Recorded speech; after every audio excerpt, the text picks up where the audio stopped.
ஒரு சிறிய கடற்கரை கிராமம். அங்கு வாழ்ந்தான் காசி. மீன்பிடித்துத்தான் வாழ்க்கையை நடத்தும் ஒரு எளிய இளைஞன்.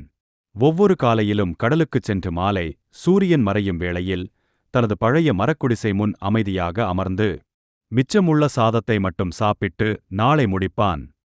ஆனால் ஒரு நாள் அங்கே வழியாக வந்த 2 பணக்கார அப்பாரல் கடை பெண்கள் அவனை பார்த்து கேலி செய்தனர்.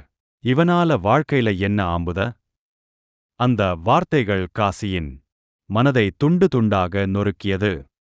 அந்த இரவு கடல்கரையில் ஒருவன் மட்டும் அழுது கொண்டு மணலில் தலையை வைத்து தூங்கிவிட்டான். அதே சமயம் நிலா ஒளியில் மின்னி ஒரு பெரிய வெள்ளை ஆமை கடலிலிருந்து மெதுவாக அவன் அருகே வந்தது. அது காசியின் கையில் ஒரு வெள்ளி நிற விதையை வைத்து அமைதியாக மறைந்துவிட்டது. அது கனவா, உண்மையா? அறிவதற்குள் விடியற்காலை வந்தது. ஆனாலும் நம்பிக்கையோடு அந்த விதையை வீட்டின் பக்கத்தில் இருக்கும் ஈரமான மணலில் நட்டான் காசி. அடுத்த நாள் காலை அற்புதம்! அங்கே இருந்து ஒரு செடி முளைத்திருந்தது.